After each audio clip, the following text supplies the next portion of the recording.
And first we want to hear from Mikuláš Dzurinda, who was Prime Minister of Slovakia, a state that borders with Ukraine. So Slovakia is much nearer the problem or the crisis than we are. And after that we'll have a panel that will look at, in part, military aspects, military lessons learned, which are also very interesting. But let's start with the Prime Minister, Dzurinda. Thank you very much, Professor. My dear friends, ladies and gentlemen, at the beginning, I'd like to thank the organizers, the Institute for International Relations. I am very happy always to be in Athens for many reasons. And I am proud that the institution which I led in Brussels, the Wilfried Martens Center for European Studies, which is a political think tank of the European People's Party, is co-organizer of the event. The title of our panel discussion is Lessons Learned from the War in Ukraine. One could argue that it is too early, after 9 months, to contemplate what are potential lessons learned from the war. But I think that it is possible already now. Maybe at the beginning I will make you surprised because I have good news, despite the fact that we follow a lot of atrocities every single day. You know what is the situation, how the situation is in Ukraine. Margaritis Schinas rightly pointed out that Putin or the Kremlin has decided to weaponize and also energy sector, food or delivery of grains. But it is very dangerous and we are not so far of genocide in Ukraine. Having said that, I have also a good news because the question is whether there are some lessons which can be taken as the lessons learned from the war. Look, the message from my side is very simple. Democracy is better than autocracy. Why? Because it is evident that Mr. Putin was heavily mistaken, especially on the battlefield, on the ground. Everybody is in shock in these days that Ukrainian soldiers are winning ground. We won in Kharkiv, we won in Kherson, and Ukraine is getting more and more occupied villages, municipalities.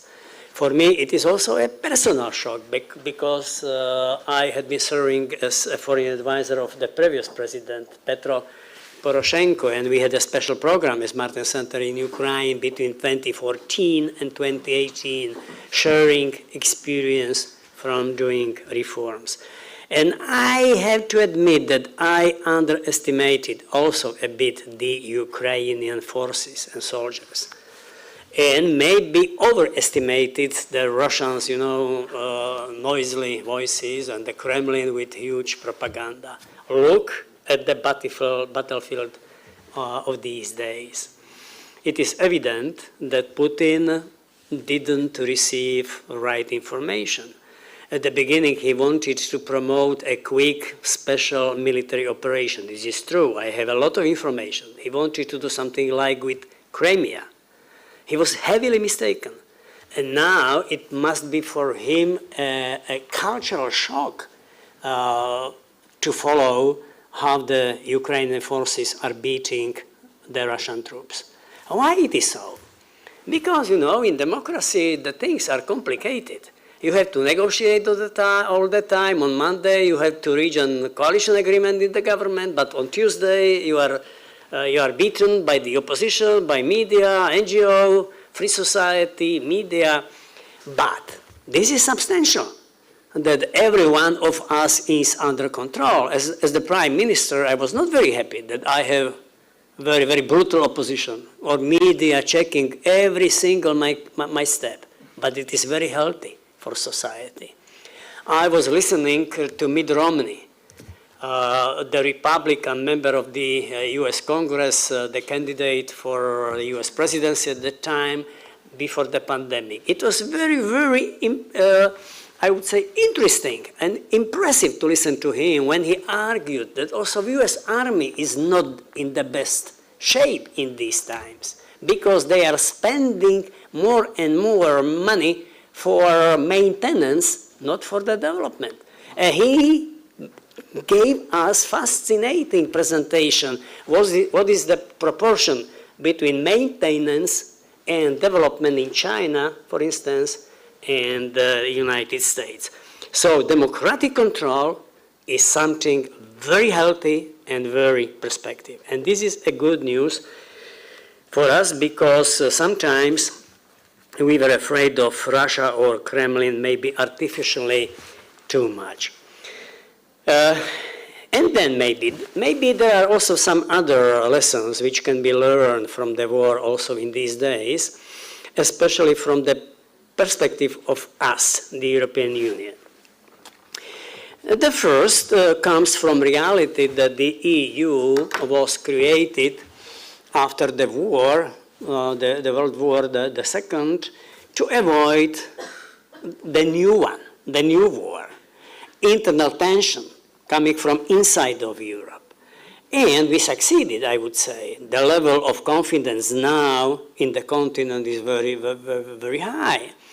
I strongly believe that such instruments as single market, common currency, Schengen area, and many others, our common European institutions, it is a very strong guarantee that we are not only united, but we are not unable to produce new atrocities or new war. It is great.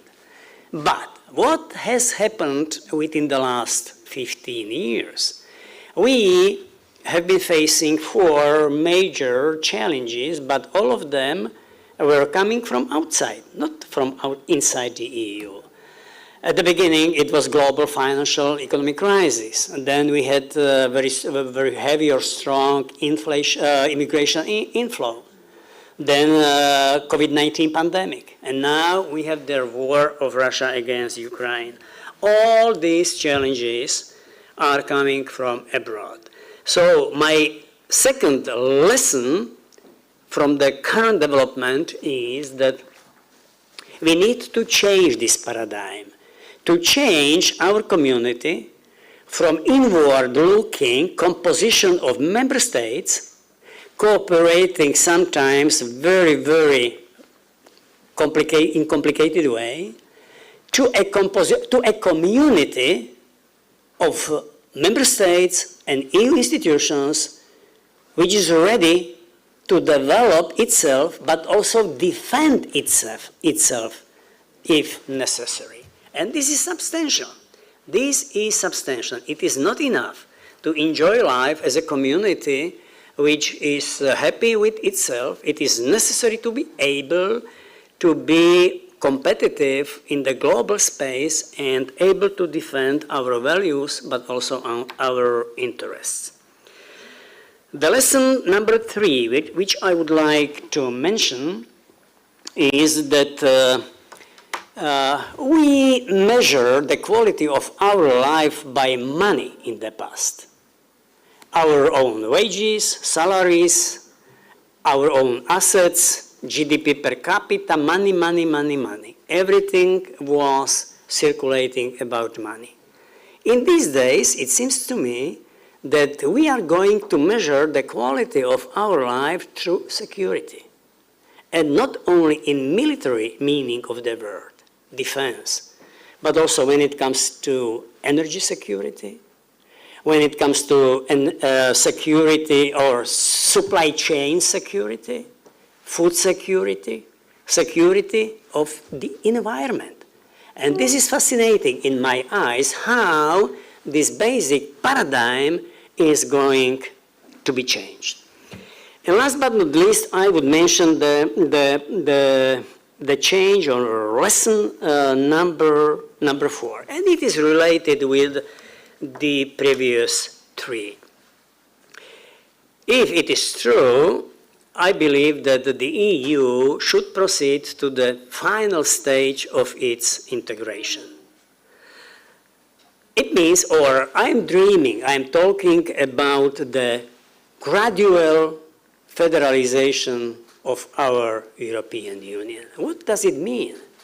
It means that we need to build or to proceed to the final stage of our integration, in which, on one side, we will defend natural competencies carried out by the member states, but on the other side, we will pass other competencies to the communitarian level, at which it is much more effective to execute or carry out these competencies. One simple illustration. I strongly believe that in such areas as culture, religious, national traditions, and all relevant issues, we should strongly defend the prerogative of our member states. We are different. Europe is not big, but we are very, very diverse. Unity in diversity. You remember the main slogan of our European fathers? Unity in diversity. And believe me, I am a Slovak from the center of Europe. I am a European. I feel like at home here in Athens, but also in Lisbon. Not speaking about Prague or Poland or Germany, Paris. So these cultural issues are very important for people, for everybody. And we should resign on potential harmonization or centralization of these events. If I want to be brutal, I would say that I do not need any institutions to grow my children or my grandchildren. It is absolutely not needed. I want what is needed. I know very well what is necessary to do to let my grandchildren grow in a positive way. But when speaking about foreign policy issue, and especially when speaking about defense, I am strongly in favor, making long story short, of an idea of our united European military forces. We are listening to a man who strongly believes in the future of European army, not tonight, as Hinas has stated rightly, but we should proceed from the words, from declaration to concrete steps. This idea is not new. The soldiers know better than me. But there is a lot of proclamations, a lot of words, but very little concrete steps. PESCO, okay, it sounds nice, but in reality, nothing substantial. Defense fund, okay, there are some projects that are needed. But on the other side, it is evident in the light of the war of Russia against Ukraine that Europe should be much stronger. And I am not calling for, separation from the United States or for duplication or something like that. Not at all. I liked very much the expression of my colleague and friend, Professor Arvanitopoulos, who was speaking this morning about strategic complementarity or military complementarity. Okay, maybe it sounds less provocative in Washington than strategic autonomy, but we are speaking more or less about the same. It is not normal that Europe is more numerous than the United States, economically comparable with the United States, but we are powerless. It cannot work. And I am sure that it is also good for the United States, for our allies in NATO, if Europe will represent equally strong military pillar of NATO, which is able to defend not only the eastern flank of NATO, but also the southern flank of NATO. So these are the four main lessons learned from the war in my head for the moment. And thank you very much for being invited.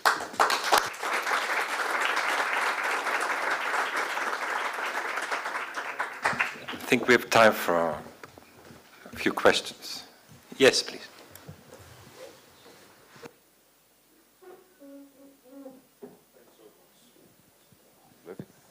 Can you hear me? Oh, okay, great.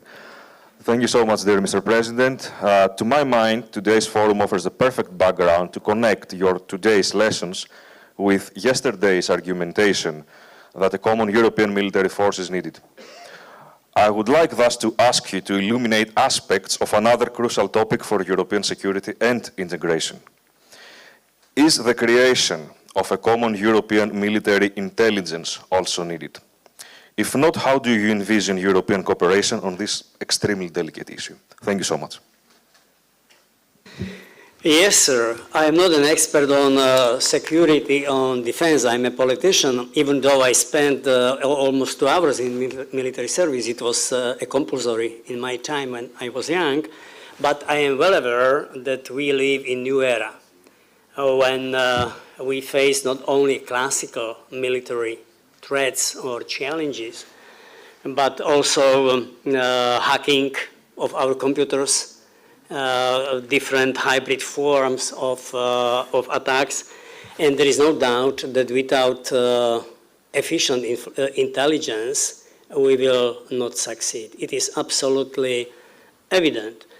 It is very cynical, but I understand why Putin is now attacking the energy infrastructure and the different institutions which are important for sharing information, mobile operators or some other facilities.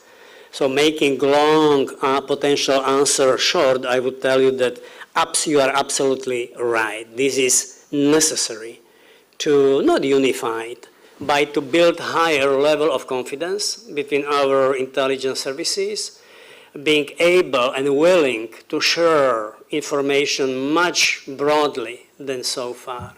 So when I call for European army, the issue of common intelligence is an integral part of this potential defense architecture. You are completely right. Evgenia.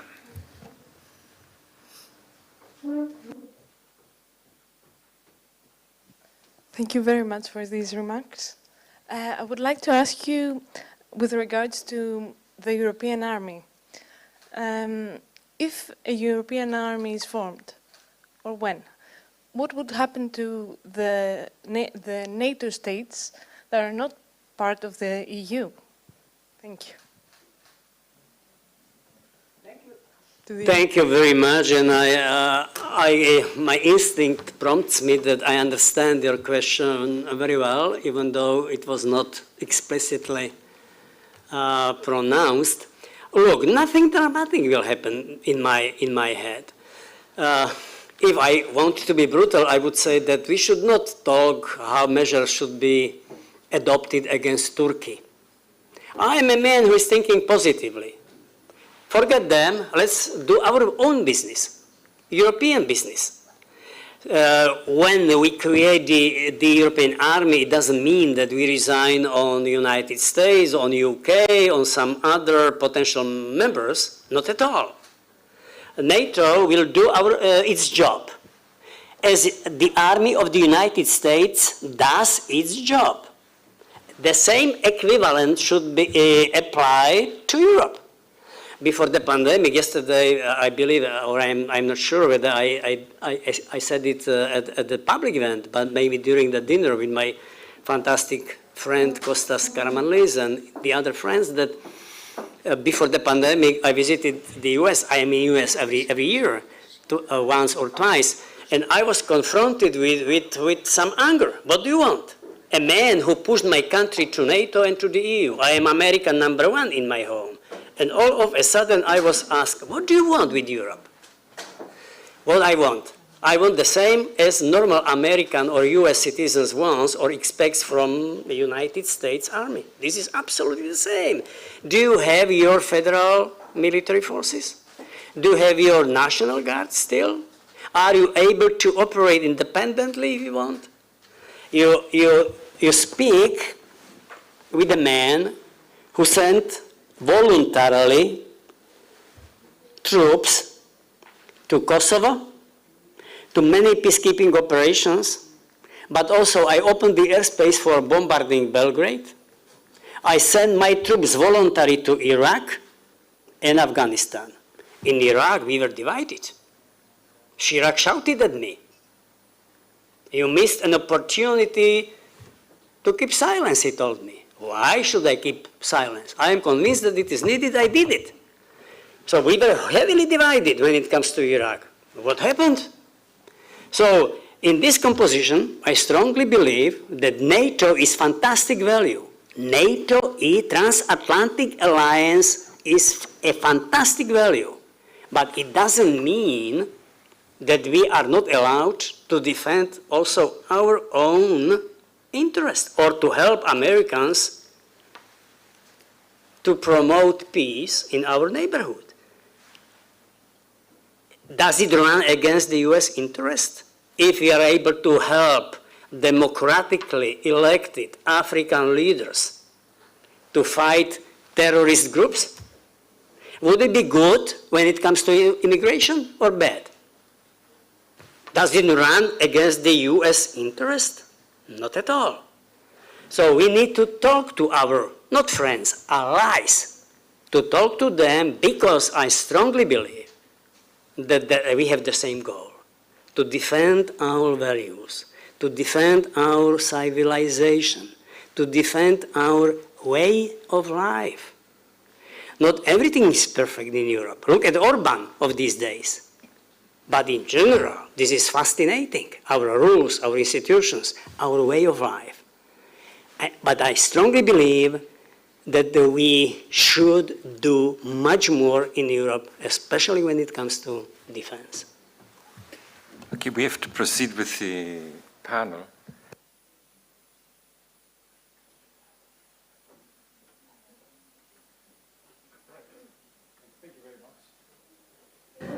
Good luck, and see you soon in Athens. Thank you.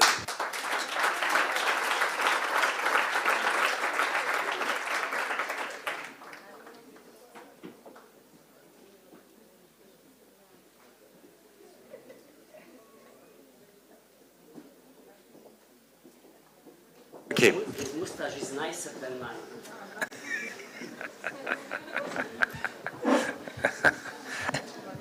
Okay, it's yeah, we'll change it. Fano? Είμαστε όλοι.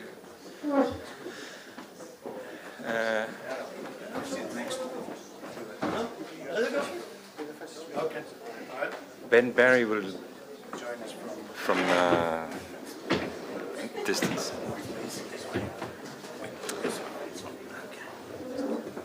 So now we have a panel with which will examine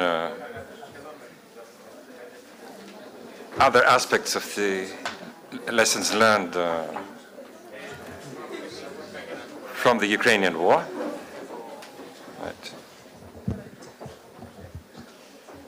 And I'll give the floor to Nicolas de Santos.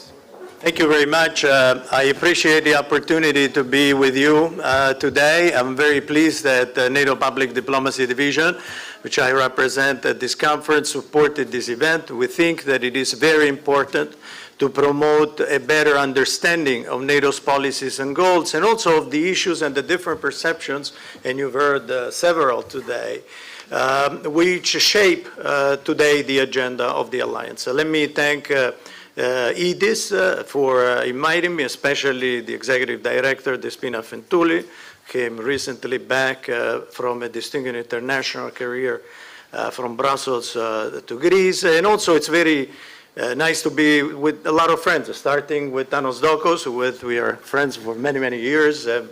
We've been working on common issues, especially when it deals with Mediterranean, Middle East security. And I'm very pleased that he's now the National Security Advisor of your country, of Greece.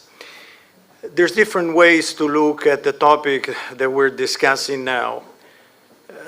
The inspiring thing working, through the Acropolis is that I'm in Greece, in the cradle of civilizations, of the Western civilization. more than 500 years before Christ, Greece invented democracy, the polis, the mos kratos. And this is something very inspiring today, because democracy, although rooted in centuries of civilization, the Western civilization, today is threatened. It's threatened by authoritarian states, is threatened by the Russian Federation, is challenged by a systemic challenger, like it is the People's Republic of China. Today, we have a war in Europe. In the new strategic concept that only 4 months ago NATO revised for the first time since the end of the Cold War, we label the Russian Federation as the major threat to Europe. I joined the international staff of NATO in 1991 when Secretary General of NATO Manfred Werner traveled to Moscow upon invitation of the Russian authorities and declared that Russia and the NATO countries were not adversaries, were not enemies anymore, and they opened a new season of partnership with Russia. Until the strategic concept, the NATO, the third one, they revised in 2010, Russia was defined a strategic partner for NATO. Today, it's labeled the major threat to Euro-Atlantic security, peace, and stability. What has happened? Let me tell you that starting with Manfred Werner, in July 1991, he went to Moscow. In November 1991, NATO revised the strategic concept for the first time following the Cold War, and he made it public, because the strategic concept until 1991, the strategic concepts which had evolved. What is the strategic concept? It's a document in which NATO lays down the way in which it looks at the security environment. The security environment evolves over time. You want a security organization that had to protect your security, to update the way in which, with the evolution of security challenges and threats, it would deal with it in order to deter war, to prevent war, but should war occur, to manage it in such a way that successfully we can restore peace. So Russia was included, and this is something that I want to stress today, because it is sometimes forgotten in academic debates. Russia was included by NATO in the new security order, not only starting with the visit of Manfred Werner there, but in November 1991, the strategic concept we approved, NATO's heads of state and government created a new body, a new institutional framework for cooperation, which was called the North Atlantic Cooperation Council, in which NATO invited all the successor states of the former Soviet Union, the emerging democracies of Central and Eastern Europe, and you just heard one of the former prime ministers of one of these countries, to build together a new security order, one of peace and stability in Europe. In 1994, Russia was included in the invitation of the Partnership for Peace program, together with other successor states of the former Soviet Union. To do what? To promote civilian oversight of the military, what we call democratic control of the armed forces. Second, the transparency of defense budget, the fact that in democracies, defense budgets are discussed in parliament, where also the opposition knows how the government, the executive, wants to promote the national security, and we have a national security advisor here, national security concept of a country by allocating adequate human and financial resources to it. Third, interoperability, possibility for NATO forces and the countries of Partnership for Peace to train together, so that if a crisis had to occur, we would manage it together. In 1995, 1 year after launching the Partnership for Peace, NATO forces and Russian forces were on the ground in Bosnia, Operation IFOR. Not many people know that.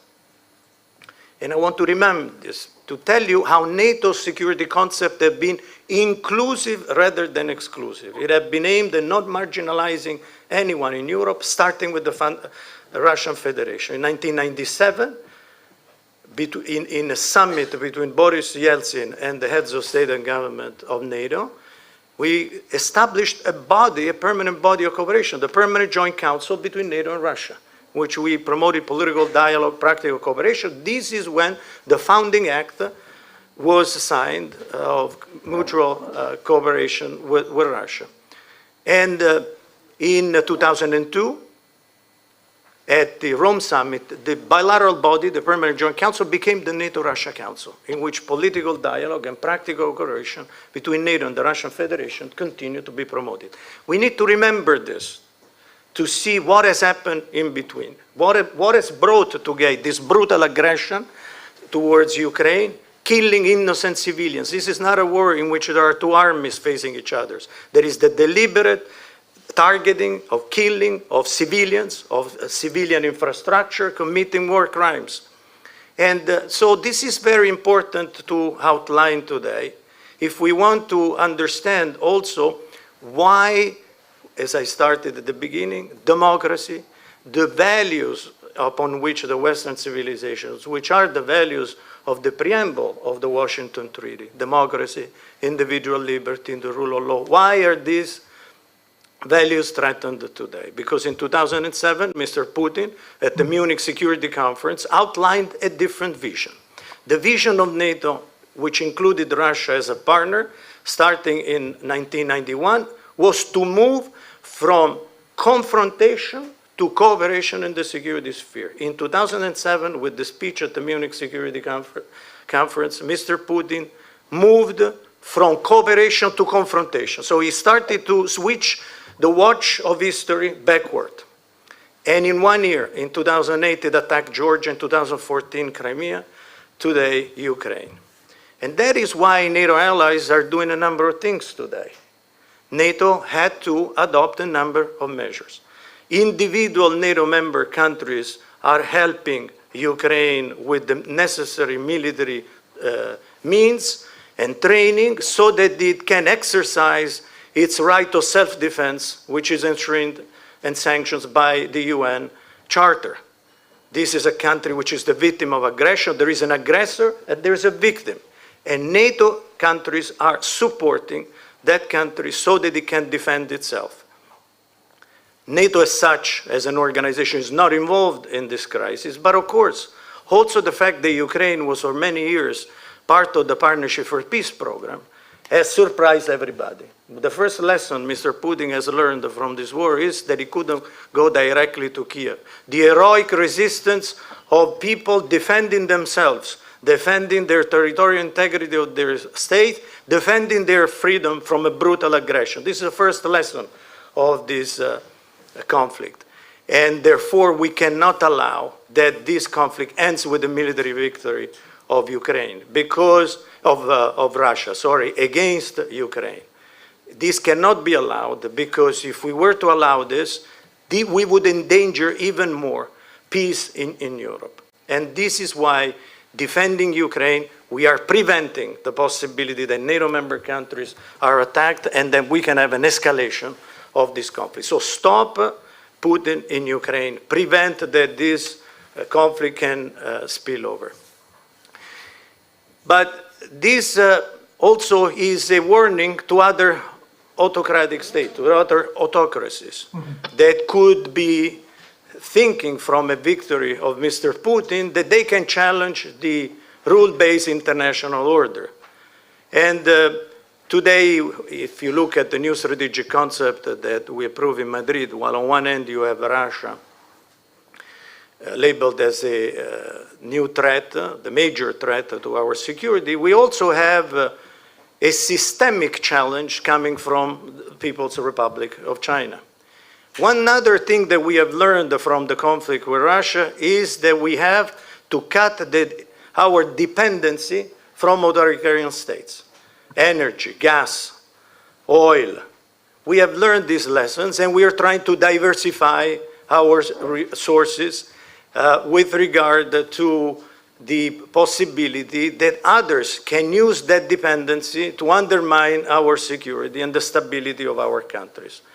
Of course, this has a cost. It has a cost in economic terms for our countries, but the cost, while we have economic costs, which are very high in terms of energy, in terms also of food, the impact, the adverse conditions of this conflict on our economy, the consequences for Ukraine are much worse because they entail the enormous loss of human life.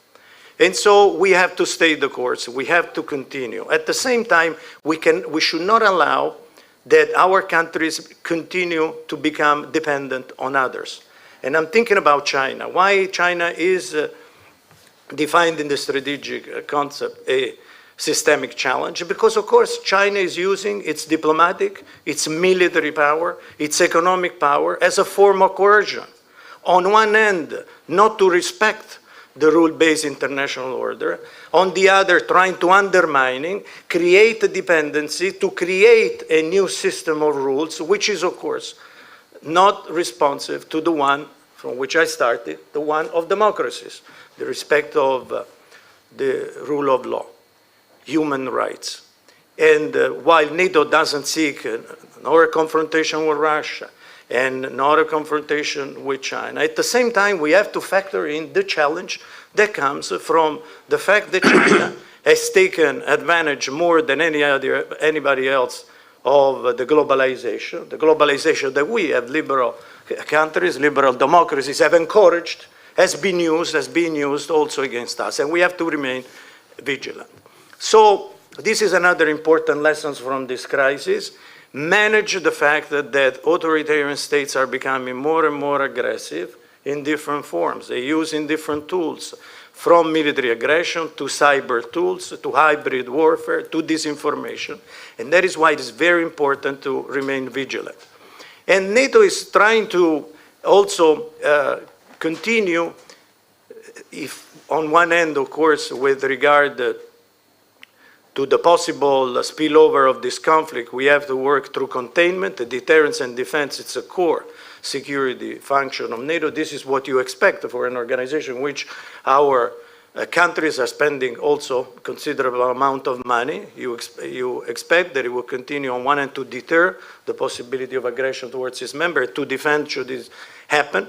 But at the same time, is also involving other countries, a broader number of countries going from the Mediterranean, which we started in 1994, the concept of cooperative security, partnerships with different countries going from the Mediterranean, the Middle East, to the Indo-Pacific, countries which share with us the same approach to the way in which we want to make sure that security is something which is indivisible. It cannot be built at the expenses of anybody.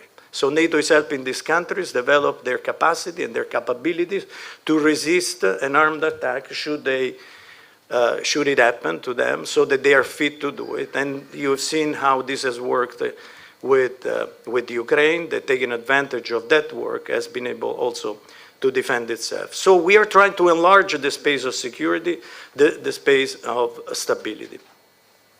Very important also that NATO continue to maintain the door of the alliance open to other countries. And now one of the major achievements of the Madrid summit has been, together with, on one end, supporting Ukraine, the other one reinforcing also the defense of the alliance. For the first time since 2014, since the invasion of Crimea, NATO has stepped up the defense of NATO's territory. Today, we have deployed 40,000 troops at the borders of eastern part of the alliance. We have gone from 4 to 8 battle groups. We have also developed the capability to maintain at high readiness a large number of forces, 300,000 in Europe. But also, at the same time, we are expanding the possibility, expanding the space on security and stability with Sweden and Finland, who have decided to become members of the alliance, so that the space of the complementarity also between NATO and EU, which was discussed before, continues also to be enriched by the possibility and the contribution of these countries to the security of the alliance as a whole. As an introduction, I'd like to stop here and therefore turn the floor back to you. Thank you very much, Mr. De Santis, for this very interesting and very comprehensive presentation on NATO's role in the rules-based international order and security issues. Very interesting. Now we'll turn to Brigadier Ben Barry and look at some military lessons learned from this. There's a lot, I think, that we can learn about military strategy. So, Brigadier, please, the floor is yours. Thank you very much. Can the audience hear and see me all right? Yes, yes. Good, okay. I should start by saying that although the ISS headquarters is based in London, we're an independent organisation and we're particularly independent of the British government. Now, I agree with the first speaker's remarks that Ukraine's democratic government has been better than Russia's autocracy. But we should be under no illusion that democracy has failed elsewhere. The US-led coalition failed in Iraq and the Taliban won in Afghanistan, both defeats for the West and its values. And in both wars, many European countries were reluctant for their troops to engage in combat. If anyone has won the war in Syria, it's Assad, Russia and Iran. And the recent withdrawals from Mali by France and Britain also represent strategic failure. And it's notable that some European nations have provided much less support to Ukraine than others. So we mustn't be complacent. I'm going to discuss some military lessons that have implications for NATO, the EU and Greece's military contributions to both. The war has demonstrated key features of a modern war between states. It's reaffirmed that war is a highly dynamic contest of wills across multiple domains, where both sides seek to outfight and outmaneuver and outadapt each other. And the battle of the narrative is a key factor.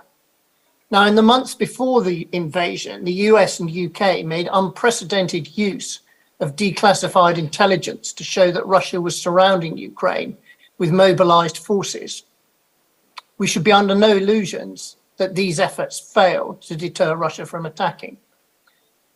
Maxar, a civilian satellite imagery company, published photos of Russian units deployed in Belarus and Western Russia. And Maxar has continued to publish such images ever since. So this shows us that civilian satellite observation companies are now strategic actors. There are also hard questions for those European countries, and indeed the European External Action Service, that appeared to ignore this intelligence. There are much harder questions, of course, for the Russian forces, which displayed over-optimism and lower standards of tactical competence, command, leadership and logistics than the Ukrainian forces. And this is a hard reminder that the prime military capability is competence in combat, and high standards of leadership and training are essential to achieve this.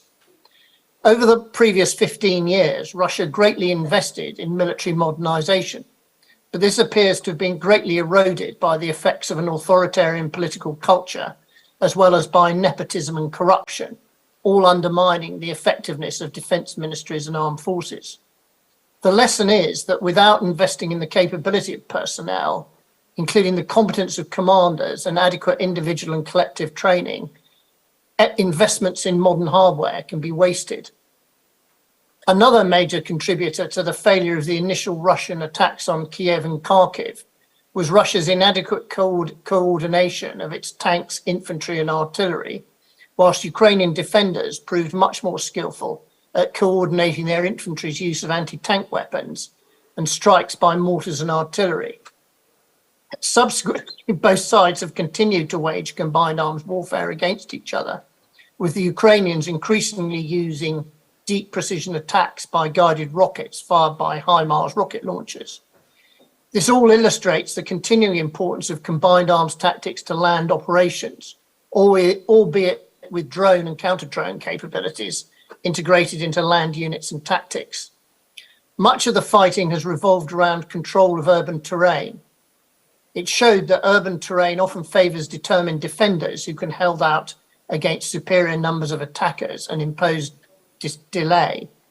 And this illustrates a wider point that the global mega trend of ever-increasing urbanisation means that urban warfare is the new normal. Armed forces that aren't competent in urban combat should increasingly be seen as incompetent. And success in urban combat requires especially high standards of leadership and training. Russia quickly, initially, neutralized Ukraine's navy, but the subsequent successful Ukrainian attacks using anti-ship missiles, including sinking the Moskva, and more recently by remotely operated unmanned surface vehicles, greatly reduced the utility of Russia's fleet. And this reminds us that sea control can confer great advantages, but warships manoeuvring within the effective range of coastal defences will continue to be very vulnerable. Many commentators, including myself, had expected Russia to rapidly gain air superiority over Ukraine and were surprised when they didn't. Ukraine appears to have fielded a distributed, overlapping air defence network with radar, missiles and guns, all using guerrilla-style shoot and scoop tactics. It's also created a layered air defence, and it also seems that the Russian Air Force was inadequately prepared for combat, including coordinating its activities with the Russian land forces. And Russians' apparent failure to achieve either maritime control or air superiority reinforces the importance of both domains in modern war, as well as the considerable potential for anti-access and area denial approaches, as well as of asymmetric ways of countering maritime and air capabilities. Lessons, along with many others, that I think are directly relevant to NATO. There are, of course, implications for defence equipment and defence industry. Weapons and equipment that have performed well, for example, the US Javelin and UK Swedish NLAW missiles, will gain a marketing advantage. And the apparently poor performance of some, but not all, Russian military equipment may create opportunities and threats.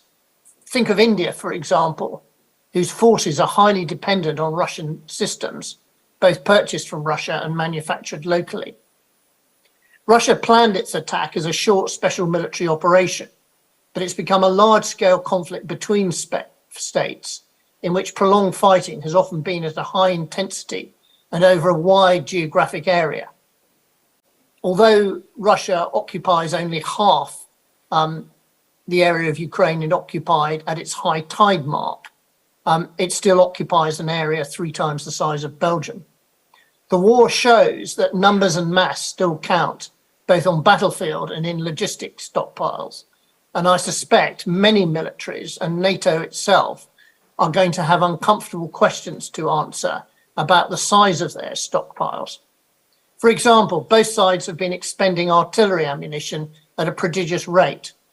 Take, for example, the delivery of 126 US M777 howitzers to Ukraine in the summer.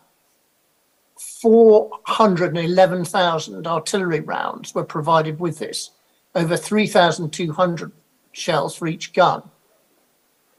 But the very high expenditure of conventional unguided ammunition has been accompanied by an equally high expenditure of precision weapons. So a previous assumption that precision weapons were needed in lower numbers than unguided weapons because they were more accurate. Well, I'm not sure if that's still true, but clearly both unguided and precision ammunition have complementary roles. And of course, the necessity of growing NATO nation stockpiles to the sizes required by NATO's new strategic concept, when it is fully implemented, is going to clash with the demand for Europe's industry to supply Ukraine. Russia is finding it much more difficult to prevail against Ukraine than the US did in its 2 regime change operations against the Taliban in 2001 and Iraq in 2003, where it took little more than a month to accomplish regime change. It's difficult to predict the outcome of the war. Both sides may still surprise us. My personal view is the war might be more like the war in Korea, which lasted for 3 years, as indeed did the war in Bosnia, and the war between Iran and Iraq lasted 8 years. But the outcome of the war, its military dynamics, and the wide range of likely lessons will have a significant influence on global military thinking and planning as defense ministries and NATO contemplate future wars. I think this all means that big war is back, but this poses uncomfortable questions for the armed forces of many European nations and for NATO and the EU. That's it, thanks. Thank you very much. That's it.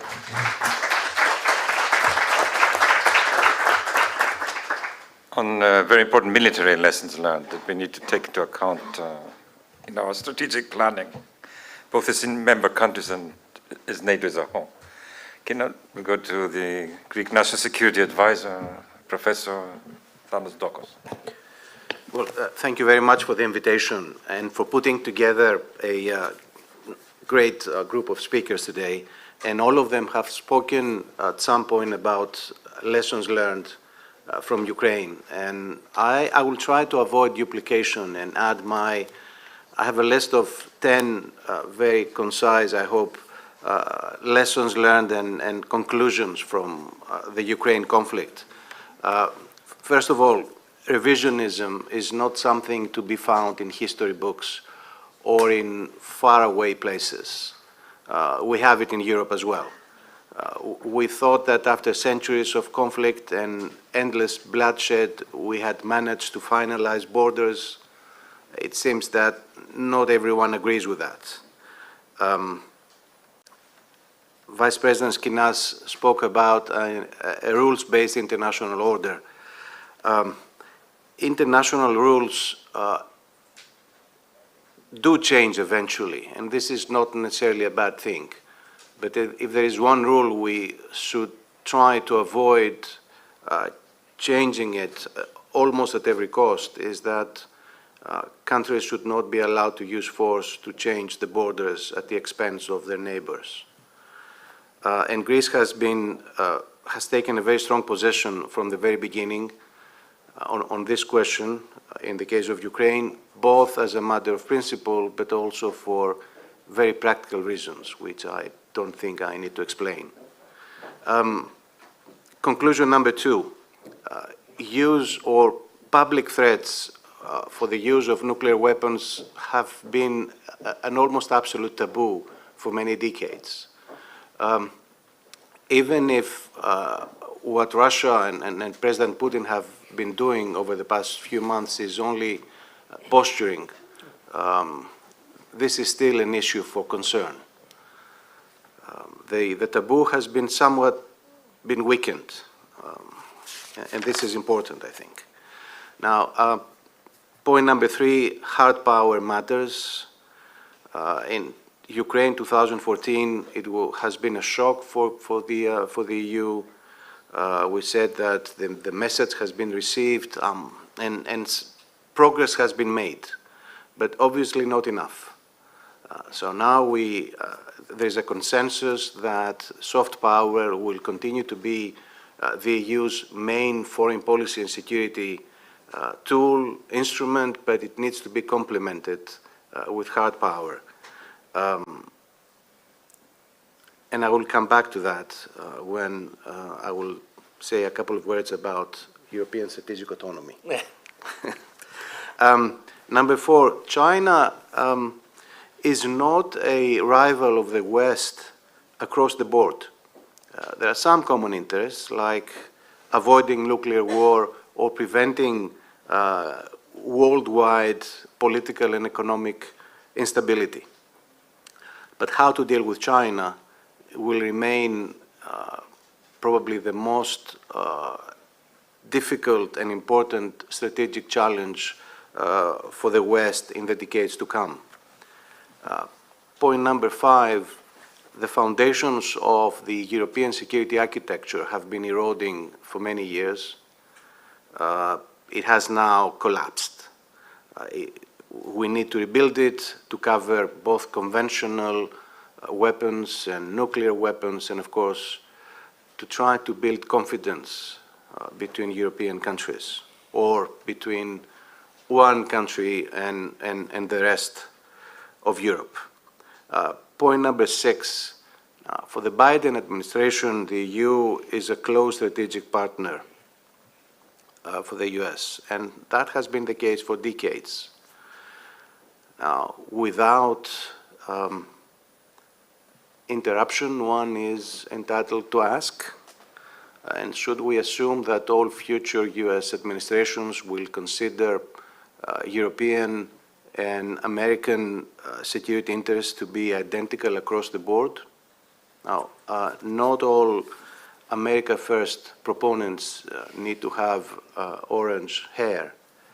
And I hope that Governor DeSantis is is a family member? No. I was hoping that you could somehow introduce me to. But this is a school of thought that is here to stay. And it is a legitimate choice for the American people. But I think we Europeans need to factor in this into our strategic planning. And that brings me to the question of European strategic autonomy.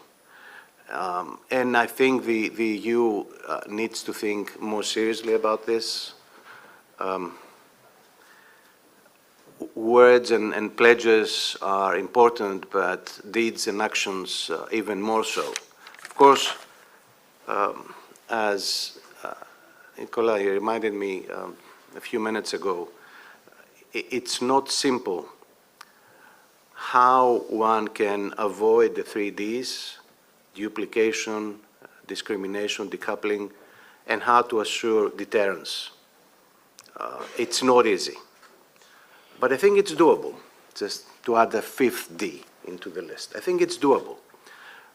It won't be simple to find ways to increase European capabilities, and there are obvious steps that need to be taken that would also strengthen the NATO alliance, like consolidating European defense industry.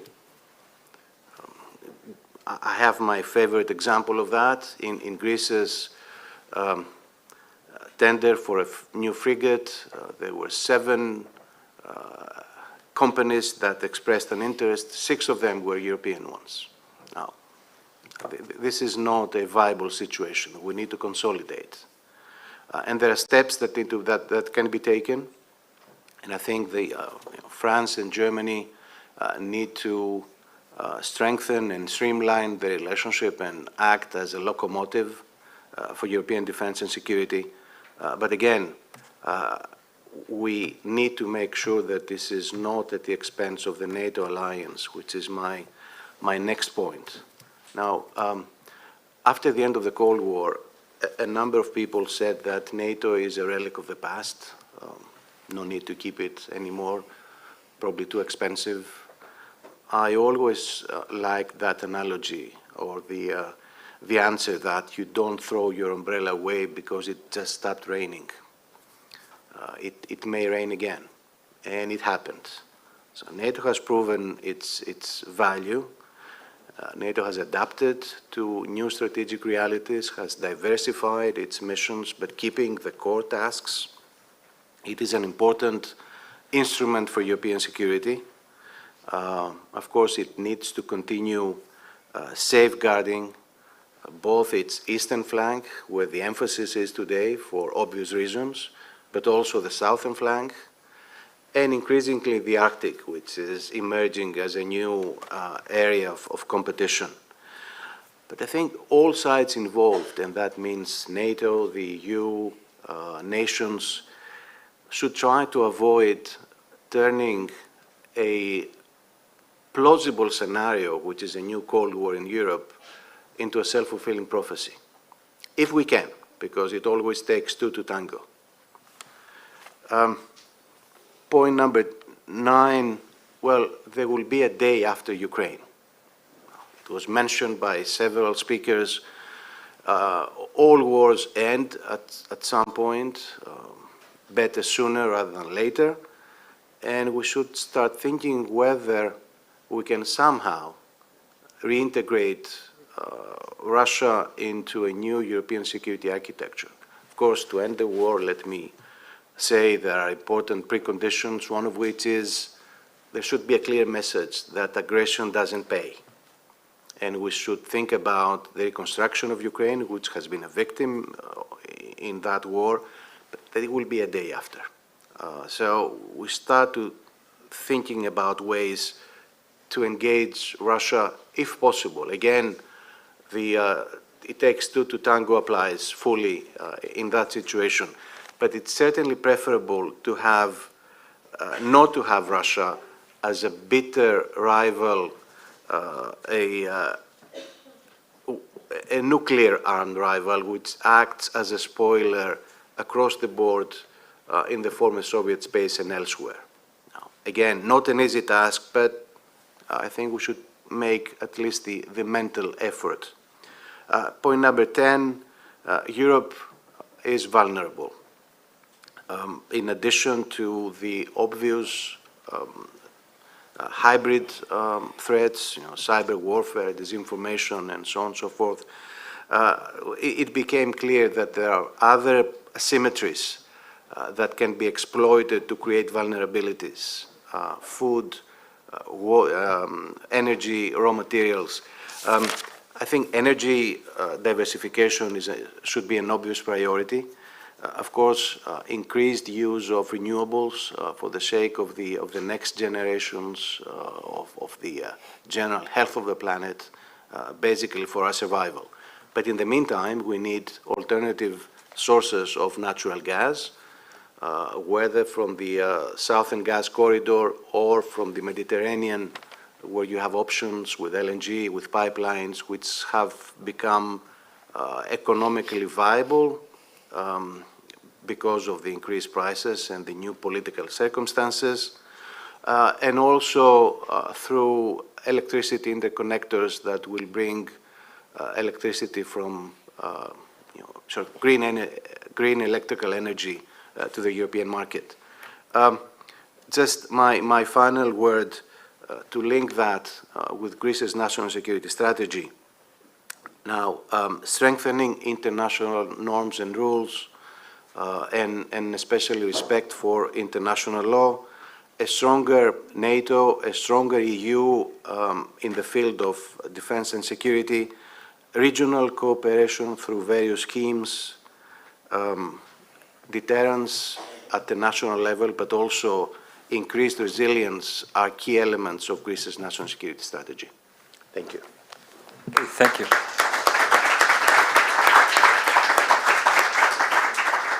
Thank you for this wide-ranging presentation on the issues involved.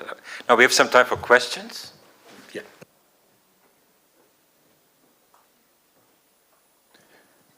Thank you for your speech. I have just simple question. Three simple question. First, there is a view that NATO has stimulated Russia by expanding into Eastern Europe. Do you agree? Second, Iran will transfer drone technology to Russia and drone will be produced in Russia. The pattern of war is expected to turn into a war of attrition. I mean, not battle of troop. What do you think Russia's exit strategy is? Last one. Do you think the war will end without changing Russian regime? Regime change means this one. Thank you very much.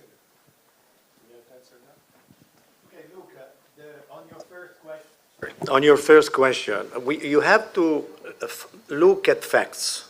The facts are that there was not a decision in NATO at the highest decision-making body, which is the North Atlantic Council, to expand. It's not that at some point the alliance said, okay, we want to go to this country, we want to go to... No, there was a request from sovereign nations, from independent states, to join this international organization. NATO is an intergovernmental international organization which takes decision by consensus. All the members have to agree. Countries can apply for membership, and then after that application, NATO governments decide whether or not that country can join. So what has happened since the end of the Cold War, that as NATO extended the hand of friendship to Russia and all the successor states of the former Soviet Union, some of them decided that their own security interests would be better served being part of NATO. Thanos Dokos used the expression of the umbrella. You know, what is NATO? It's a defensive alliance.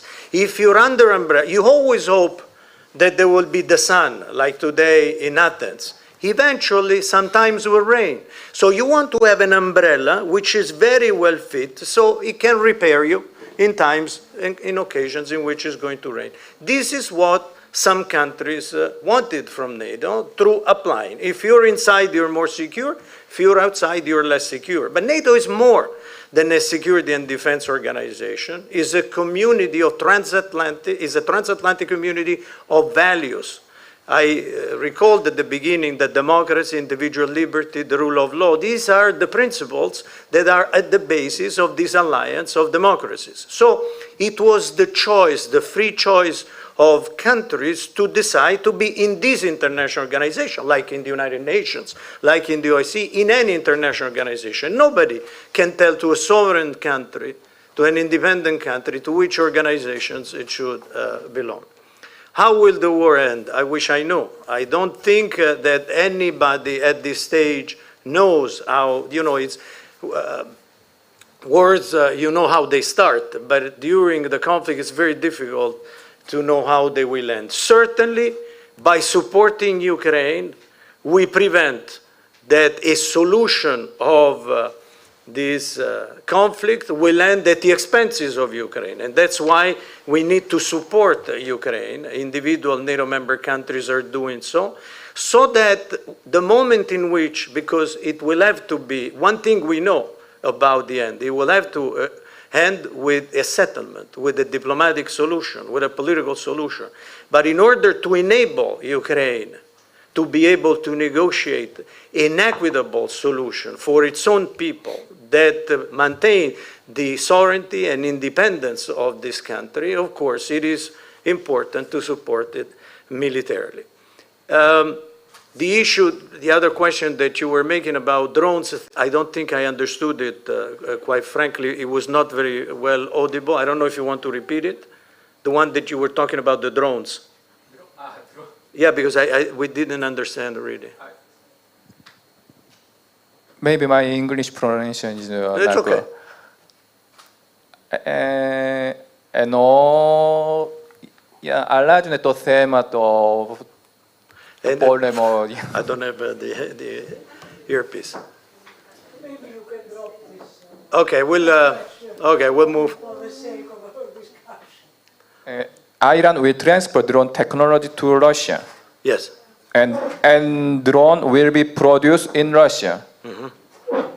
The pattern of war is expected to turn into the war or attrition. Well, in other words, you say that if this conflict will continue as a war of attrition, we hope. I certainly, again, it's difficult to predict, but I personally hope that this will not be the case. That at some point this conflict will end with a solution, which right now we cannot envisage. But they had to be. It cannot end. The solution cannot be a military one. It will have to be a negotiated one. It will have to have a political one in which both parties will find the incentive to come to the end of this conflict. More than this, it's very difficult. There's nothing more difficult to predict in the future, and I certainly cannot do that. Okay, other questions? I wonder if I might add a couple of observations. Please.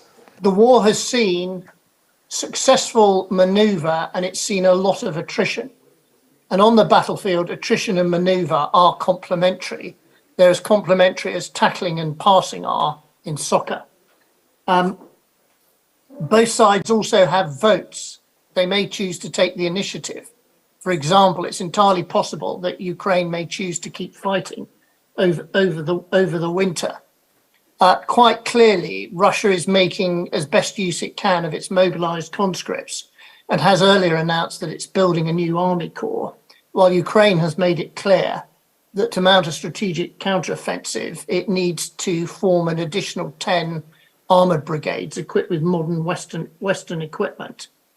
Both sides also impose quite a high degree of operational security to conceal their intentions from the others and from the international media. So the course of the conflict over the next few months is quite difficult to predict. I wouldn't be surprised, though, if one option being considered in the Kremlin is unilaterally declaring a ceasefire, perhaps to coincide with Christmas and the New Year. It will give them breathing space. It might enable them to capture a bit of the moral high ground. And we must remember that much of the global south sees this war very differently from the way EU and NATO nations see it. But the most likely course of action is that there be a significant increase in fighting in the spring. Hope that helps. Okay, thank you very much. And Mr. Dokos. You asked an interesting question about regime change. Yes. Now, when the UN, the United Nations, were created back in 1945, there was the veto power for the permanent members. Now, that created, during the last 80 years almost, all kind of problems, because the UN Security Council has been almost always, landlocked because of the use of the veto. But the creators of the UN were experienced enough to know that it's risky to try to force a major power to accept a decision they don't like. Now, many years later, Henry Kissinger said, it's very risky to try to make a leader armed with nuclear weapons feel cornered and almost desperate. So a regime change would make a relationship with Russia easier, perhaps, but I don't think it should be a precondition for a diplomatic settlement. Are there other questions? Here in the back. Here, huh?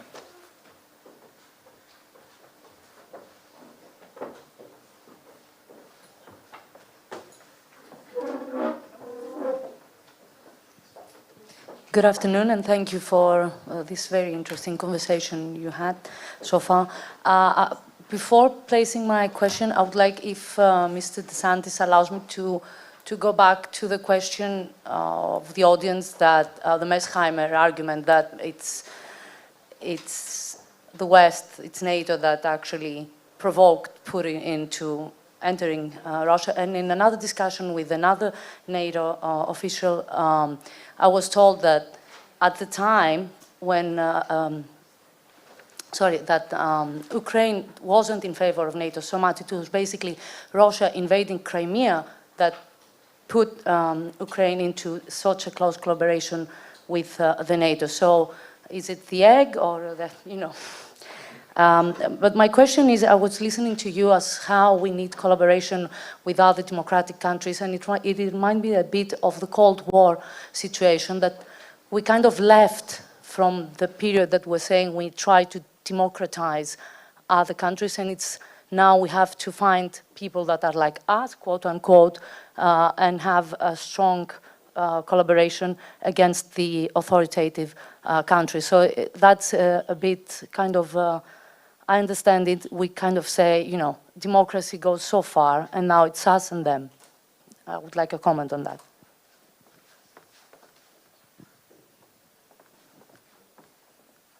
No, I think the idea of a cooperative security is not to democratize countries, to look for countries that had to be democratized, but to share knowledge, to share experience and expertise. NATO's added value is, of course, in the security and defense field, and that is the expertise that we've been sharing with countries. And this began with this vision of the first strategic concept in November 1991. Then, in addition to having members, NATO could expand the circle of friends of countries that who had to share knowledge and an approach to security, which would be a multilateral and cooperative approach to security. That security would not be built at the expenses of anybody, but by sharing knowledge and understanding and expertise on two pillars: political dialogue to promote a better mutual understanding, and practical cooperation in the defense and security sector.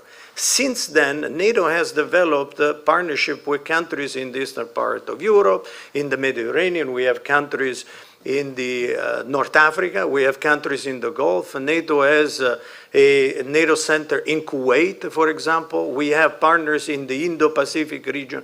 So the idea is that security is indivisible, And that on one end, there are countries that willingly decide to apply for membership in NATO, but there are also countries that want to be part of these different partnerships so that the space of security and stability is enlarged. And this is the approach of cooperative security.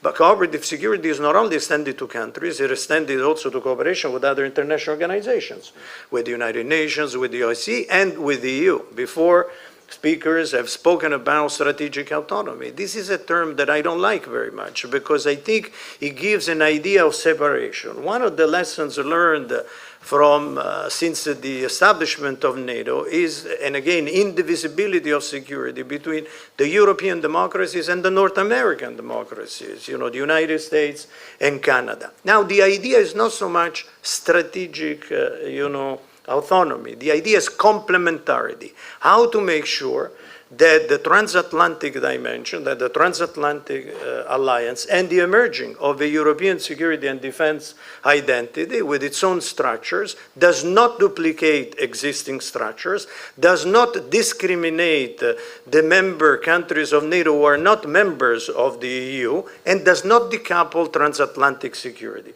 And NATO has done a lot to do this in cooperation with the European Union. This complementarity is not a theory, it's something very concrete. Starting again in November 1991, NATO, if you read the strategic concept, said that the emerging of a European security and defense identity reflected into the strengthening of the European pillar within NATO would reinforce transatlantic solidarity and cohesion.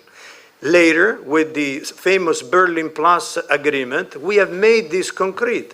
NATO has given assured access to the European Union to use its military capabilities in times of crisis. Today, we have 74 areas of cooperation between NATO and the European Union in the defense and security sector in 7 priority areas. We're about to write the second EU-NATO strategic declaration, and the unprecedented cooperation that I would say that NATO has had and complementarity during the Ukrainian crisis is yet another example of this complementarity. On one end, the NATO member countries supporting militarily with capabilities Ukraine. On the other side, the essential sanctions that the European Union has put in place and has developed this synchronization, I would say, of action to manage the most threatening crisis, military crisis in Europe.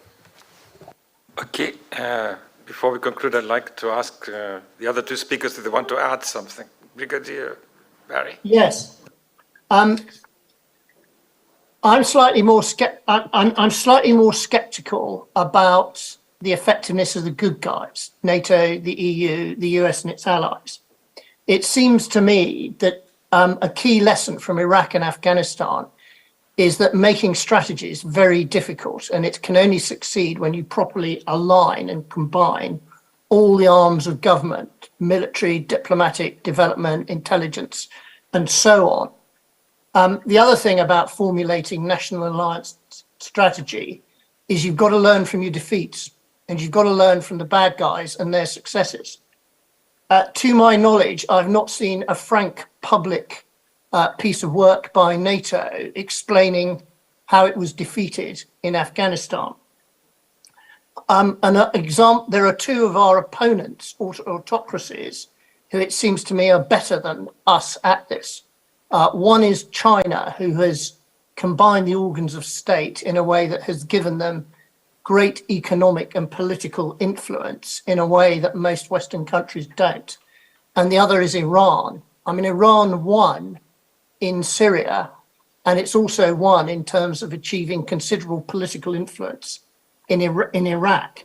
And it certainly hasn't been defeated in Yemen or its efforts to disrupt the flow of ships through the Gulf of Oman or the Straits of Hormuz. One of the reasons is actually their National Security Council is very good at doing strategy.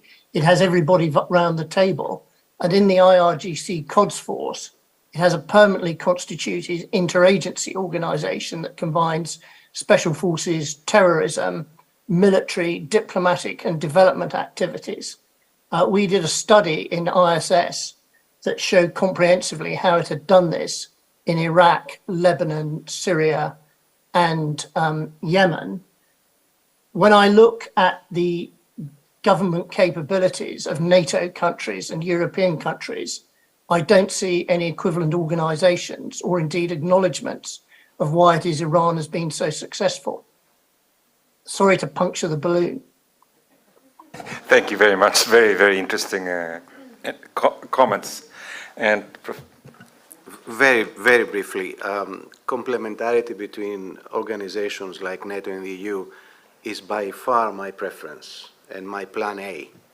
Of course, prudent people know that plan A sometimes fail and you need always to have a plan B, just in case. okay, well, thank you very much. It's now time for a break, coffee break, and we come back sharply at 6 o'clock. Thank you very much.